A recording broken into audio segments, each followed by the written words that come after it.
नमस्कार मित्रों, स्वागत है आपका विक्ट्री स्टडी पॉइंट में। आज हम लोग बात करेंगे कक्षा 12वीं एनसीईआरटी के हिस्ट्री के पहले चैप्टर के बारे में। इसका एक पार्ट हम लोग पहले कवर कर चुके हैं, इसका हम लोग पार्ट सेकंड कवर करेंगे। पहले पार्ट में मैं आपको बता दूं हम लोग कर चुके हैं कृषि प्रौद्योगिकी तक, ठीक है। यहां तक हमने कवर कर लिया है और अगला हमारा जो टॉपिक है वो है मोहनजोदड़ो। मोहनजोदड़ो बहुत ही इंटरेस्टिंग टॉपिक है और ये मोहनजोदड़ो हड़प्पा सभ्यता का एक बेहद ही आवश्यक एवं विशेष, ठीक है, विशेष स्थल हुआ करता था, ठीक है। अब ये विशेष स्थल क्यों था इसके बारे में हम लोग आगे विस्तार से चर्चा करेंगे, ठीक है। ये एक विशेष स्थल इसलिए था क्योंकि ये एक नियोजित शहरी केंद्र था, ठीक है। मोहनजोदड़ो एक नियोजित शहरी केंद्र था।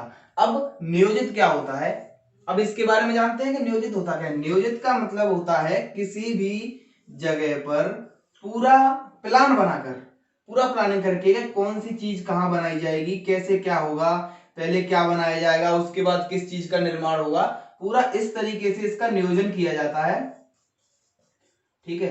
फिर इसका निर्माण किया जाता है, पहले नियोजन फिर निर्माण, इसलिए इसको कहते हैं नियोजित केंद्र। इसलिए मोहनजोदड़ो एक नियोजित शहरी केंद्र हुआ करता था।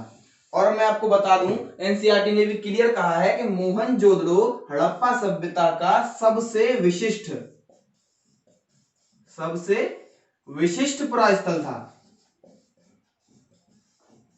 कभी एक नंबर में पूछ लेता है सीबीएसई कि हड़प्पा सभ्यता का सबसे विशिष्ट पुरास्थल कौन सा था, तो आपको कंफ्यूज बिल्कुल नहीं होना है। सबसे विशिष्ट पुरास्थल की अगर बात आती है तो सीधा मोहनजोदड़ो लिख दीजिए आप, इसमें कोई भी कंफ्यूजन नहीं होना बिल्कुल भी। और अगर बात करता है कि मोहनजोदड़ो हड़प्पा सभ्यता का सबसे पहले खोजा गया स्थल कौन था, अगर सबसे पहले खोजे गए स्थल की बात करता है तो हमें लिखना है हड़प्पा। सबसे पहले खोजा गया हड़प्पा और सबसे विशिष्ट था मोहनजोदड़ो। एक एक नंबर के यहाँ पर क्वेश्चन बनते हैं कभी कभी, हम लोगों को इसमें कंफ्यूजन बिल्कुल रखना नहीं है। अगर बात करता है कि सबसे पुराना कौन सा है, सबसे पहले कौन सा खोजा गया, तो वो था हड़प्पा, सबसे विशिष्ट था मोहनजोदड़ो। आगे चलते हैं। मोहनजोदड़ो को अमूमन दो भागों में बांटा गया था, ठीक है। इसको मैं मिटा देता हूं। मोहनजोदड़ो को अमूमन दो पार्ट में डिवाइड किया गया था। पहला पार्ट था इसका दुर्ग और दूसरा था निचला शहर। इसका फोटो आपके एनसीईआरटी में दे रखा है, आप आराम से उसमें देख सकते हैं कि दुर्ग ऐसे कुछ इस तरीके से दो बने हुए हैं ऐसे। ये तो होता है निचला शहर और ये होता है, सॉरी, ये होता है दुर्ग और ये होता है निचला शहर। जो बड़ा है नीचे बना हुआ है इसको निचला शहर कहते थे, और जो छोटा था लेकिन ऊंचाई पर बना था इसको दुर्ग कहते थे। इस चीज में कंफ्यूजन नहीं करना है कि जो बड़ा है और नीचे बना हुआ है उसे कहेंगे निचला शहर, और जो छोटा है किंतु ऊंचाई पर बना हुआ है इसे कहेंगे दुर्ग, ठीक है। और दुर्ग को एक दीवार से घेरा गया था, जैसे दुर्ग ये बन गया, ये दुर्ग हो गया। इसको अब एक दीवार से, एक वॉल से इसको कवर कर देंगे, इसको वॉल्ड कर दिया गया था। एक दीवार से कवर करके इसको क्यों किया गया कवर, इसको कवर करने का अर्थ ये था कि इसको निचला शहर से बिल्कुल सेपरेटली अलग कर दिया गया था, ठीक है। निचला शहर से इसको अलग करने के लिए इसको बाउंड्री किया गया था, और बाउंड इसको भी किया गया था निचला शहर को, लेकिन जिस तरीके से दुर्ग को बाउंड किया गया था, जिस तरीके से दुर्ग को वॉल्ड किया गया था, उस तरीके से निचला शहर में दीवार नहीं लगाई गई थी, ठीक है। तो इस चीज को ध्यान रखना है। और इसको दुर्ग को बनाने के लिए जो हम कह रहे हैं कि इसको ऊंचाई पर बनाया गया था। अब भाई क्या ये ऊंचाई वाला जो भाग था, क्या ये कोई पहाड़ जो आज के हम लोग देख सकते हैं, प्रेजेंट में जो पहाड़ होते हैं ऊंचाई पर बने हुए जो माउंटेन्स होते हैं, क्या इस तरीके का कोई माउंटेन खोजा जाता था जिस पर ये बनाया जाता था, या इसके लिए कोई ऊंचा बेस तैयार किया जाता था? तो इसका उत्तर ये है कि दुर्ग को बनाने के लिए किसी माउंटेन का उपयोग नहीं किया जाता था, कच्ची ईंटों से एक बेस बनाया जाता था ऊंचा। ठीक है, एक ऊंचा बेस बनाया जाता था कच्ची ईंटों से, उसके ऊपर इस दुर्ग का निर्माण किया जाता था और फिर उसको दीवार से कवर कर दिया जाता था। ठीक है, इस प्रकार इसको निचला शहर से अलग कर दिया जाता था। देखा जाए तो एक तरीके से ऐसा लगता है कि जो दुर्ग था वो प्रतिष्ठित लोगों के लिए था। ठीक है, प्रतिष्ठित लोग जो थे दुर्ग में निवास करते थे, और जो निचला शहर था वो आम लोगों के लिए हुआ करता था। ठीक है, ये आम लोगों के लिए था। ऐसा नहीं है कि निचला शहर में ऊंची इमारतें नहीं थी या ऊंचाई पर बने हुए कोई हमें भवन नहीं मिले हैं, इसमें भी निचला शहर में भी कुछ इमारतें थी जो कि थोड़ा सा उनका बेस ऊपर उठाकर ऊंचा बना करके उनके चबूतरा बना करके ईंटों का, वो ईंटें कच्ची या पक्की दोनों तरीके की हो सकती थी। ईंटें या तो कच्ची हो सकती थी या पक्की हो सकती थी। कच्ची ईंटें धूप में सुखाकर, और पक्की ईंटों का अर्थ है कि उनको आग में पका करके उपयोग में लाया जाता था। ठीक है, इस चीज को ध्यान रखना है।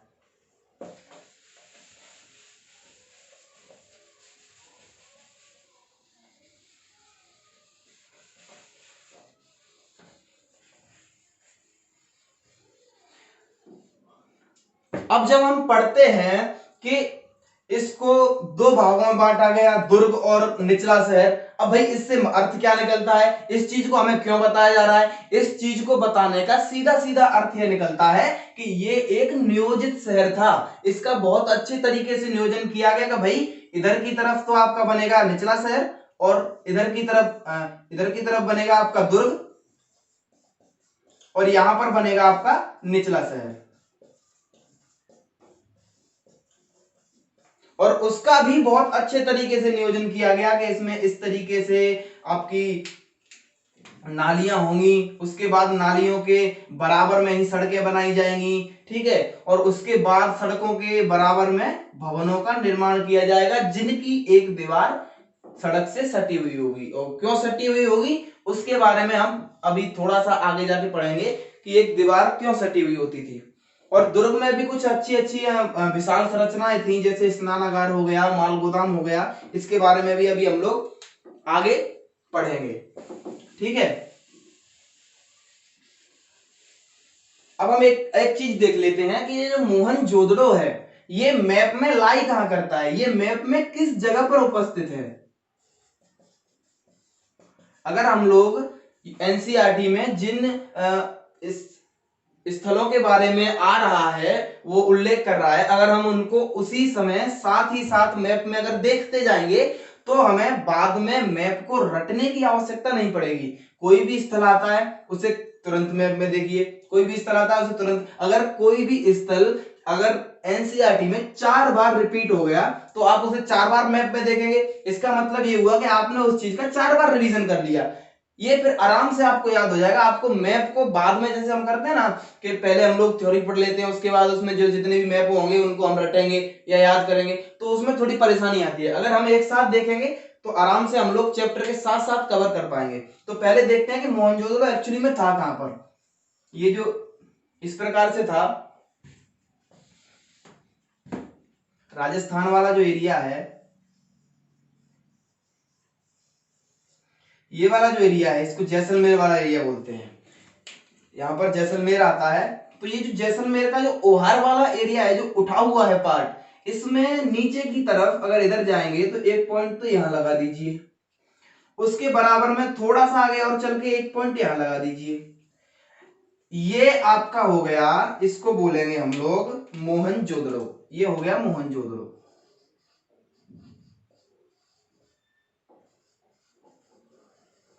और ये वाला जो पॉइंट है इसको बोलेंगे कोट दीजी। अब मैंने कोट दीजी क्यों लगाया यहां पर, बात केवल मोहनजोदड़ो की चल रही है। ये मैंने इसलिए लगाया कोट दीजिए क्योंकि आप लोग इसमें बिल्कुल भी कंफ्यूज ना हो। देखिए ये मोहनजोदड़ो और कोट दीजिए बिल्कुल सेम पैरेलल पर लाई करते हैं, बिल्कुल सेम है, एक ही स्थिति में एक ही दिशा में लाई करते हैं, बस थोड़ा सा इनमें दूरी का अंतर है। अगर यहाँ पर जो राजस्थान का उभारा हुआ एरिया जो है ये जैसलमेर का, अगर यहाँ से आप थोड़ा सा आगे चलेंगे तो आप पहुंच जाएंगे कोट दीजिए। और थोड़ा सा आगे आप अगर अपने मैप को लेकर जाते हैं, अपने पेन को लेकर जाते हैं, अपनी पेंसिल का अगर आप पॉइंट कहीं थोड़ा सा आगे चल के लगाते हैं तो वो आपका हो जाएगा मोहनजोदड़ो। इसलिए इस चीज में कंफ्यूज ना हो कि कोटदीजी और मोहनजोदड़ो दोनों एक ही उस पर लाई करते हैं। थोड़ा पहले पड़ जाता है कोटदीजी और थोड़ा सा आगे चलेंगे तो मोहनजोदड़ो पड़ जाएगा आपको। ठीक है, क्लियर, उपस्थिति क्लियर। ठीक है, अब बात करेंगे कि एनसीईआरटी ने कहा है कि जो इसका वो बनाया गया था बेस, दुर्ग का जो बेस बनाया गया था, इसमें अगर एक श्रमिक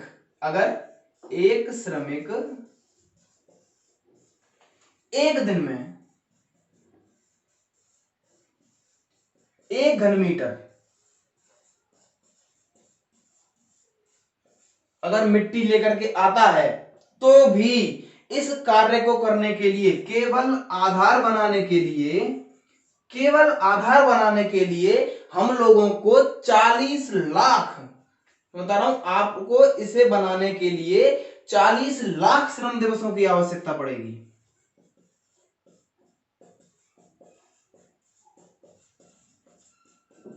40 लाख श्रम दिवसों की आवश्यकता पड़ेगी केवल इसे बनाने के लिए बेस को। तो आप सोच सकते हैं कि कितना श्रम करके उस समय दुर्ग को बनाया जाता होगा, क्योंकि 40 लाख श्रम दिवसों से तो केवल इसका बेस तैयार हो रहा है, इसका जो चबूतरा है, इसका जो आधार है वो बनाया जा रहा है, उसके बाद में दुर्ग का निर्माण किया जाता होगा। उस समय में आज से 3000 वर्ष पूर्व, 3600 वर्ष पूर्व लगभग इस चीज को बनाया गया था। तो आप लोग इसका अनुमान लगा सकते हैं। नियोजन का एक तरीका तो ये हो गया कि उसमें दुर्ग और निचला शहर बनाए गए थे, इनको बहुत ही नियोजित तरीके से इनका प्लान किया गया, फिर इसको अंजाम दिया गया, फिर इसका निर्माण किया गया। अब नियोजन का एक और प्रमाण हमें मिलता है, वो मिलता है ईंटों से। ईंट जो थी उस समय, जो ईंटें उपयोग की जाती थी, उनसे भी हमें नियोजन का प्रमाण मिलता है। भाई इससे कैसे प्रमाण मिलता है?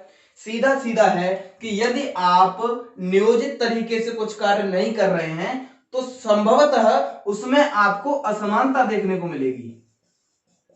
ठीक है भाई, ये वाला एरिया एक अलग हो गया, ये वाला एरिया एक अलग हो गया, और ये वाला एरिया एक अलग हो गया।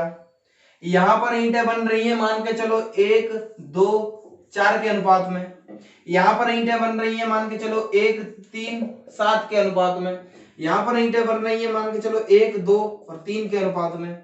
तो ये तो हो गया भाई, इसका कोई भी नियोजन नहीं किया गया, इसलिए इसमें असमानता दिख रही है। लेकिन हड़प्पा सभ्यता में बिल्कुल इसके विपरीत दिखा। हड़प्पा सभ्यता में हमको ईंटें एक नियोजित तरीके से, एक सही अनुपात में, एक समान अनुपात में प्राप्त हुई हैं। जो किस प्रकार की हैं कि इनकी जो है लंबाई और चौड़ाई, इनकी लंबाई और चौड़ाई जो थी ऊंचाई की, किसकी? ऊंचाई की 4 गुनी और 2 गुनी थी। मतलब कहने का यह है कि जितनी ऊंचाई है उसकी 4 गुनी तो लंबाई ले लीजिए और उसकी 2 गुनी चौड़ाई ले लीजिए। बताता हूं मैं आपको फिगर के माध्यम से कि अगर ये ऊंचाई हो गई इसकी, मान के चलिए 1 सेंटीमीटर, ठीक है। अगर 1 सेंटीमीटर ऊंचाई है इसकी, तो फिर इसकी आप 4 सेंटीमीटर लंबाई ले लीजिए, इसकी 4 गुनी, 4 सेंटीमीटर इसकी लंबाई ले लीजिए। और साथ ही साथ में इसकी जो चौड़ाई है, चौड़ाई भी आप इसकी ले लीजिए 2 सेंटीमीटर। तो इस प्रकार से ये एक ईंट बन जाएगी। ठीक है, ये एक ईंट बन जाएगी। चौड़ाई इसकी 2 सेंटीमीटर और लंबाई इसकी 4 सेंटीमीटर। क्यों? क्योंकि इसकी ऊंचाई है 1 सेंटीमीटर और लंबाई और चौड़ाई संभवतः ऊंचाई की 4 गुनी एवं 2 गुनी हुआ करती थी। ये बिल्कुल क्लियर कि ईंटें किस प्रकार से थी और ये क्यों थी और इसका नियोजन से क्या संबंध है। इसका नियोजन से ये संबंध है कि यदि इसको नियोजित नहीं किया गया होता तो संभवतः एक जगह मोहनजोदड़ो है, ठीक है, ये मोहनजोदड़ो हो गया और ये यहां पर हो गया हड़प्पा, ये हो गया कालीबंगन। तो ये संभवतः ये तीनों स्थान बहुत ही दूरी पर हैं।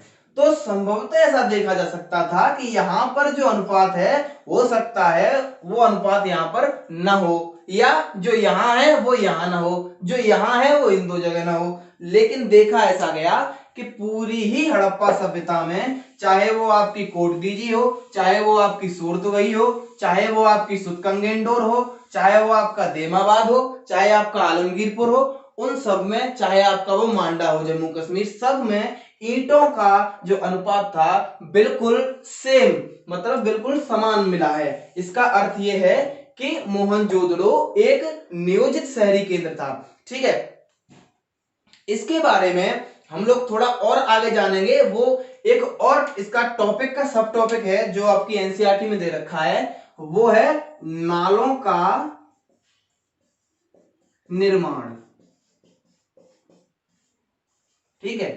नालों का निर्माण, भाई नालों का निर्माण किस प्रकार किया जाता था। अब एनसीईआरटी में एक स्टेटमेंट दे रखा है कि मोहनजोदड़ो या हड़प्पा सभ्यता की एक बेहद ही विशिष्ट जो इनकी शैली थी वो थी जल निकास शैली। जो जल निकास की शैली थी, जो इन्होंने व्यवस्था कर रखी थी, ये बेहद ही विचित्र थी क्योंकि ये उस समय में की गई थी, ठीक है। ये उस समय में जल निकास की व्यवस्था की गई थी, आज से 3000 वर्ष पूर्व। इस चीज को आज अगर हम सोचते भी हैं तो ऐसा लगता है कि भाई किस प्रकार से किया होगा, जबकि आज के अगर देखा जाए टाइम में तो इस प्रकार का नहीं है सिस्टम हर जगह, ठीक है। और उस समय जो था पूरे हड़प्पा सभ्यता में जल निकास प्रणाली एक बहुत ही बेहद विशिष्ट प्रणाली हुआ करती थी उस प्रकार की, ठीक है। अब इसको हम थोड़ा सा इसके बारे में अध्ययन करेंगे कि एनसीईआरटी में बताया गया है कि ये एक ग्रिड पद्धति में बनी हुई थी। ग्रिड पद्धति में, भाई ग्रिड पद्धति क्या है। ग्रिड पद्धति का अर्थ यह है कि एक लाइन दूसरी लाइन को समकोण पर काटे, ठीक है। लाइन का अर्थ यह है कि एक नाली, ये वाली एक नाली हो गई, ये वाली, और एक नाली ये वाली हो गई। अब ये दोनों नालियां हैं, एक नाली ऐसे निकल गई और दूसरी नाली इस प्रकार से यूं निकल गई। अब ये दोनों नालियां एक दूसरे को किस पर काट रही हैं, समकोण पर काट रही हैं।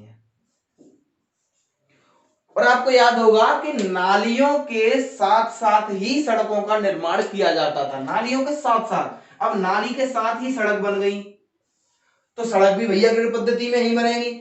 और उसके बाद सड़कों के साथ साथ भवनों का निर्माण कर दिया जाता था, ठीक है, भवनों का निर्माण। और प्रत्येक भवन का एक दीवार का सड़क से जुड़ा होना जरूरी था, आवश्यक था। इसका क्या कारण था, हम लोगों ने पहले इसको देख लिया, लेकिन कारण हम अब बताते हैं। कारण इसका यह था कि यदि आप एक दीवार को उससे सटा देंगे नाली से, मतलब सड़क से, तो सड़क के सटी सटी नाली है, दीवार से नाली सट गई। अब दीवार से नाली बिल्कुल चिपक कर बन गई, मतलब इसका यह है कि यदि आपके घर के जो अपशिष्ट जल है उसको निकास करने के लिए आपको आसानी से एक रास्ता मिल जाएगा और उस रास्ते के थ्रू आप अपने घर के जल को दीवार के माध्यम से आप नाली में पहुंचा देंगे। तो इसलिए जो एक दीवार थी घर की, उसका नाली से जुड़ा होना अति आवश्यक हुआ करता था, ठीक है।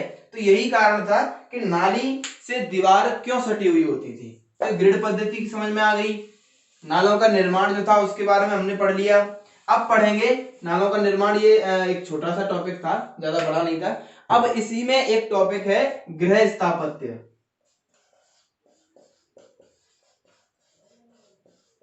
गृह स्थापत्य ये बहुत इंपॉर्टेंट है, इस चीज को बिल्कुल लाइटली नहीं लेना है, बहुत इंपॉर्टेंट है। इसमें से कई बार 3 मार्क्स का क्वेश्चन बन जाता है। क्वेश्चन क्या बनता है कि हड़प्पा सभ्यता में गृह स्थापत्य किस प्रकार था समझाइए, या हड़प्पा सभ्यता के गृह स्थापत्य के ऊपर प्रकाश डालिए, या गृह स्थापत्य की 3 विशेषताओं का वर्णन कीजिए, ठीक है। या गृह स्थापत्य, हड़प्पा सभ्यता का गृह स्थापत्य महत्वपूर्ण था तो क्यों था बताइए या समझाइए। बहुत तरीके से क्वेश्चन एक ही प्रकार का होता है, आपको इसकी विशेषताएं लिखनी है, बस किसी भी प्रकार से क्वेश्चन आ जाए विशेषता लिखनी है। लेकिन क्वेश्चन को थोड़ा सा वो कठिन करने के लिए थोड़ा सा उसको इधर उधर से घुमा देते हैं, तो क्वेश्चन थोड़ा सा डिफिकल्ट हो जाता है, ठीक है। बात करते हैं गृह स्थापत्य के बारे में। तो गृह स्थापत्य जो है उसका सबसे अच्छा उदाहरण अगर हम देखना चाहें तो वो देखने को मिलता है निचला शहर में। निचला शहर में, भाई निचला शहर में क्यों मिलता है देखने को, दुर्ग में क्यों नहीं मिलता? इसलिए दुर्ग में नहीं मिलता क्योंकि दुर्ग जो है प्रतिष्ठित लोगों के लिए बनाया गया था, और जो निचला शहर था आम लोगों के लिए था। तो दुर्ग में इस प्रकार की संरचनाएं नहीं थी, उसमें कुछ प्रतिष्ठानों वाली संरचनाएं थी, जिसमें प्रतिष्ठानों का किया जाता था, उसमें प्रतिष्ठान होते थे, इसलिए उसमें गृह स्थापत्य की जो हम विशेषताएं जानना चाहते हैं वो उसमें देखने को कम मिलती हैं अमूमन। इसलिए निचला शहर उस चीज का बहुत ही इंपॉर्टेंट पार्ट था, ठीक है। अब क्या था कि जो घर होते थे, जो मकान थे, जो भवन थे, वो अमूमन एक आंगन पर केंद्रित हुआ करते थे, ठीक है। क्या थे? आंगन पर केंद्रित, आंगन पर केंद्रित थे, ठीक है। और आंगन के चारों ओर कमरे बने हुए होते थे। ये आंगन हो गया, इसके चारों ओर कमरे बने हैं, ठीक है। यहां कहीं इस प्रकार से अंदर प्रवेश करने का गेट हुआ करता था। अब आंगन में क्या कार्य किए जाते थे? तो आंगन जो है मेनली मुख्यतः आंगन 2 चीजों का महत्वपूर्ण केंद्र रहा है। वो केंद्र है, एक तो था खाना पकाने का केंद्र, और दूसरा था कताई करने का। और ये भी केंद्र मेनली हुआ करता था गर्मियों में।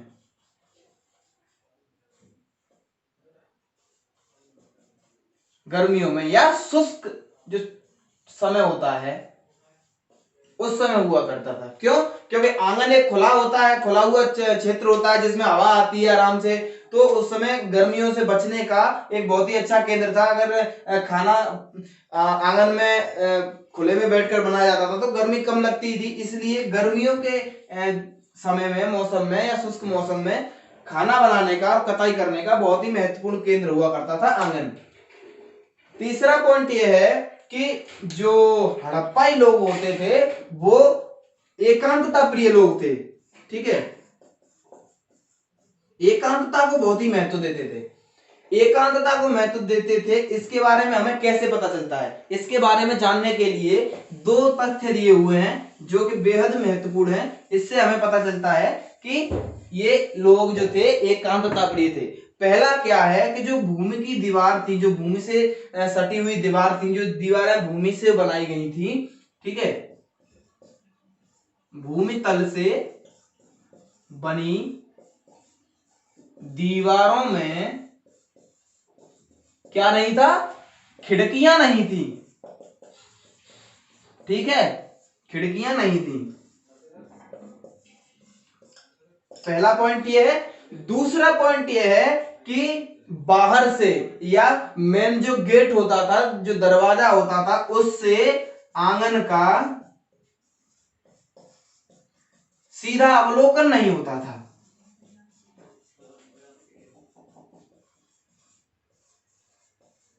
इसका अर्थ यह, अवलोकन का मतलब होता है कि सीधा बाहर से आंगन को नहीं देखा जा सकता था कि आंगन में क्या चल रहा है।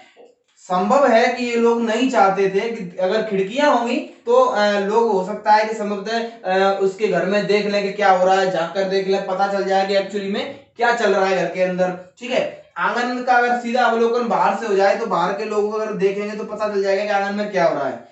हो सकता है कि हड़प्पाई लोग नहीं चाहते थे कि बाहरी लोग हमारे घरों के बारे में जाने, ठीक है, या हमारे घर में क्या चल रहा है, क्या स्थिति है, किस प्रकार की प्रक्रिया होती है उसके बारे में न जान पाए, इसलिए उन्होंने खिड़कियां न बनाई भूमिगत जो दीवारें थी उनमें, और आंगन का अवलोकन सीधा मेन गेट से नहीं किया। इसका ये अर्थ है कि ये लोग एकांतता प्रिय थे। ठीक है, अब बात आती है कि हर एक घर में जितने भी घर थे उनमें क्या होता था, एक स्नानागार होता था जो कि पकी हुई ईंटों से बना हुआ होता था। हर घर में एक स्नानागार है, प्रत्येक घर में एक स्नानागार है जिसमें लोग स्नान करते थे, और ये पकी हुई ईंटों से निर्मित था। ये पकी हुई ईंटों से बनाया गया था ताकि जो जल है वो धरती के अंदर रिसे ना, मिट्टी के अंदर, और वहां पर क्या ना हो, कीचड़ ना हो। और स्नानागार को एक ऐसी दीवार से सटाकर बनाया जाता था जहां से नाली बिल्कुल पास में होती थी, और नाली में सीधा वहां के रास्ता दे दिया जाता था जो जल यूज किया जाता था, जिसको उपयोग में लाया जाता था, और उसको सीधे उस नाली से होकर के मेन जो मुख्य नाली हुआ करती थी, बड़ा नाला हुआ करता था, उसमें निकाल दिया जाता था। ठीक है, और कुछ घरों में, कुछ घर जो थे उनमें ऊपर जाने के लिए सीढ़ियां बनी हुई थी, सीढ़ियां बनी हुई थी। कहां के लिए? ऊपर जाने के लिए, छत पर जाने के लिए। तो यह भी संभव हो सकता है कि कुछ घरों को 2 मंजिल बनाया गया हो। ठीक है, कुछ घरों को हो सकता है 2 मंजिल बना दिया गया हो, और ज्यादातर घर थे, जो ज्यादातर भवन थे वो 1 मंजिल ही हुआ करते थे। कुछ घरों में ऐसा देखने को मिला है, तो हो सकता है जो लोग कुछ धनी हुआ करते थे, धनी व्यक्ति या प्रतिष्ठित व्यक्ति जो निचला शहर में थे, वो लोग अपने घरों को 2 मंजिल बनवा लेते हों। और साथ ही साथ एक विशेषता यह है कि प्रत्येक घर में, लगभग प्रत्येक घर में, यदि कुछ घरों को छोड़ दिया जाए तो लगभग प्रत्येक घर में एक कुआं हुआ करता था, कुआं होता था प्रत्येक घर में लगभग। और ये कुआं जो था बाहरी, जो बाहरी कमरा हुआ करता था, बाहरी कमरे में हुआ करता था, जिसमें बाहर से आने जाने वाले व्यक्ति, या कह सकते हैं राहगीर, कह सकते हैं राहगीर जो थे वो भी जल ग्रहण कर सकते थे। मतलब ये कुआं ऐसी जगह पर बनाया जाता था जहां पर राहगीर बाहर से आया हो वो भी जल ग्रहण कर सकता हो। ठीक है, और आर्कियोलॉजिस्ट बताते हैं, मतलब पुरातत्वविद बताते हैं कि हड़प्पा सभ्यता में लगभग 700 कुएं पाए गए हैं, लगभग 700 कुएं पाए गए हैं हड़प्पा सभ्यता में। तो एक जल की व्यवस्था की एक बेहद विशिष्ट प्रणाली थी कि उन्होंने इस चीज को बिल्कुल ही, जल की कोई भी कमी नहीं आने दी, और आराम से इस चीज को हैंडल कर लिया। अब बात करते हैं, तीसरा हमारा पॉइंट है कि जो दुर्ग हुआ करता था, निचला शहर और दुर्ग के बारे में हमने अभी तक थोड़ा बहुत जाना। अब हम लोग दुर्ग के बारे में विस्तार से, थोड़ा सा विस्तार से पढ़ेंगे, थोड़ा सा विस्तार से दुर्ग के बारे में पढ़ेंगे।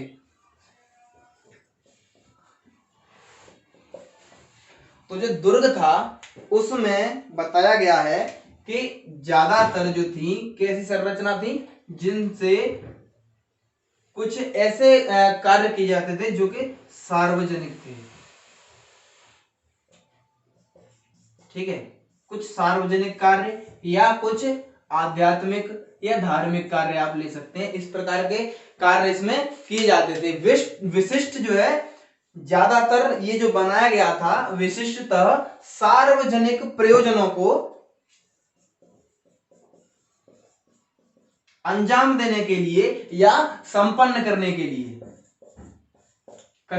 इसका निर्माण किया गया था। इसमें जितने भी ज्यादातर जो इमारतें थी उनका, इसमें मुख्यतः 2 इमारतें महत्वपूर्ण हैं जिनके बारे में एनसीईआरटी में दिया हुआ है, जिनके बारे में हम लोग भी अध्ययन करेंगे। सबसे पहली जो है वो है माल गोदाम। माल गोदाम सबसे पहला है भाई। माल गोदाम जो था वो बताया गया है कि नीचे का जो उसका हिस्सा, निचला हिस्सा जो हुआ करता था, उसका जो निचला हिस्सा था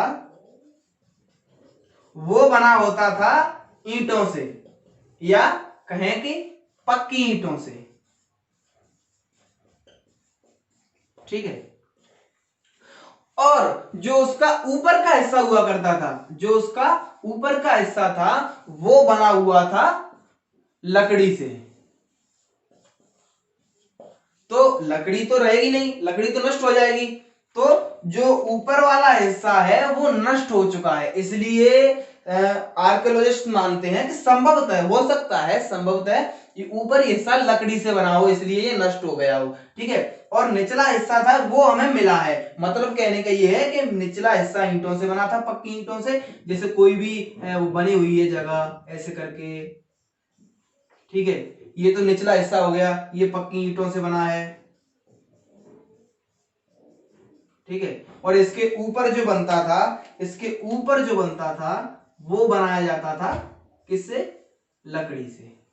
इसके जो ऊपर वाला है, यहां पर ये छत लग गई, बंद हो गया, ये जो ऊपर वाला हिस्सा है ये लकड़ी से बनता था। तो संभवतः लकड़ी वाला नष्ट हो गया, बचा क्या? केवल ईंटों वाला जो पक्की ईंटों से बना है। ये था माल गोदाम। ठीक है।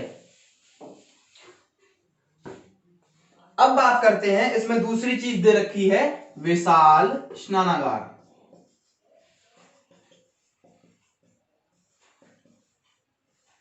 ये एक महत्वपूर्ण इसमें टॉपिक है, विशाल स्नानागार। इस अकेले विशाल स्नानागार के बारे में भी 3 नंबर का क्वेश्चन आ सकता है, 3 मार्क्स का, कि विशाल स्नानागार क्या था, इसके क्या प्रयोजन थे, इसको क्यों बनाया गया था। ठीक है। इसकी क्या विशेषताएं हैं, क्या विशाल स्नानागार सार्वजनिक प्रयोजनों के लिए महत्वपूर्ण था, समझाइए, या था तो क्यों था, स्पष्ट कीजिए। 3 नंबर का क्वेश्चन आ जाता है, तो इसकी विशेषताएं आपको बिल्कुल ढंग से याद कर लेनी है। ठीक है। तो जो विशाल स्नानागार था ये आंगन में बना हुआ एक आयताकार स्नानागार हुआ करता था, जलाशय हुआ करता था।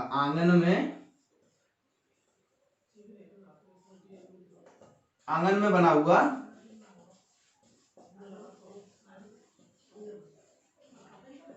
विशाल आयताकार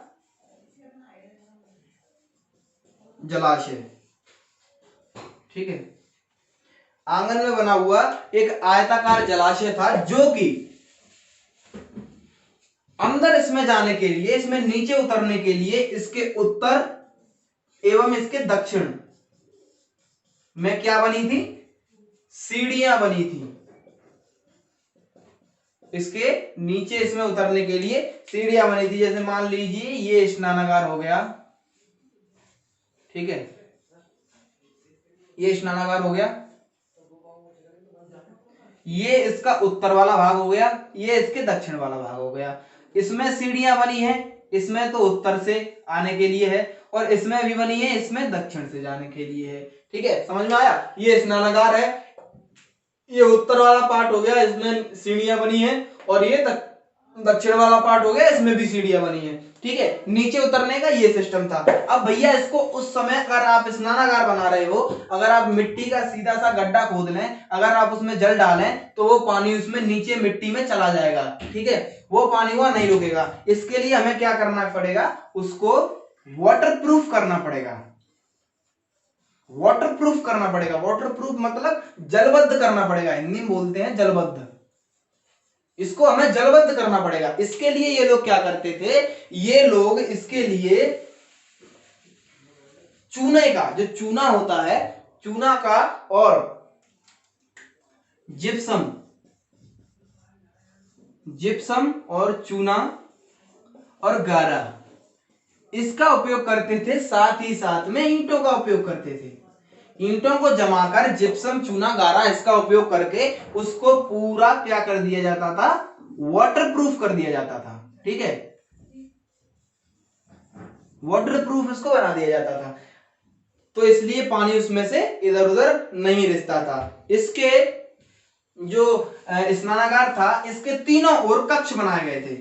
जो तीन इसकी साइड थी, जैसे ये स्नानागार है, इसके तीनों ओर कक्ष बना दिए, इस ओर, इस ओर और इस ओर एवं इस ओर, तीनों कक्ष। एक और क्या था, एक नाला बना हुआ था जिसमें इसका पानी निकलता था। इन कक्षों में से एक कक्ष में एक कुआं हुआ करता था, जहां से इसमें पुनः जल को भरा जाता था। ठीक है, और क्या था, एक गली थी जिसमें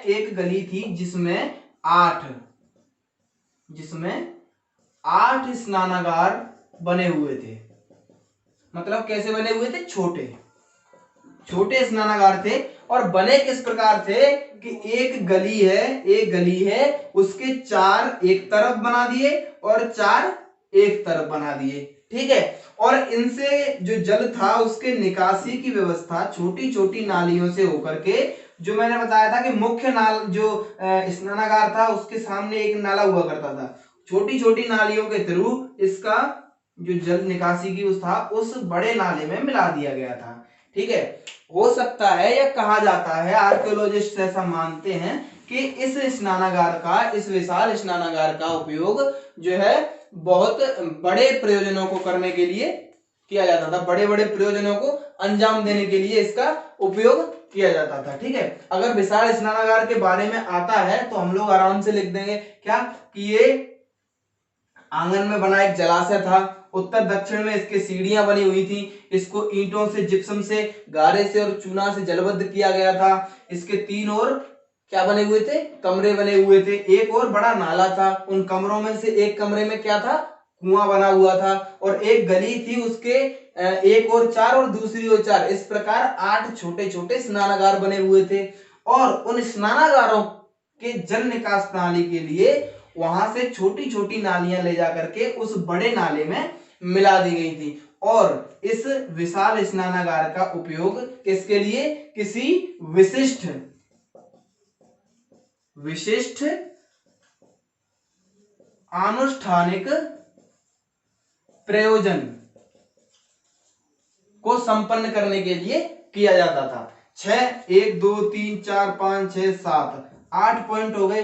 इसमें से कोई भी बढ़िया अच्छी जो पॉइंट आपको लगे 4 पॉइंट्स लिख दीजिए। 3 नंबर का प्रश्न आपका यहीं पर संपन्न हो जाएगा आराम से, कोई भी दिक्कत आपको नहीं आएगी।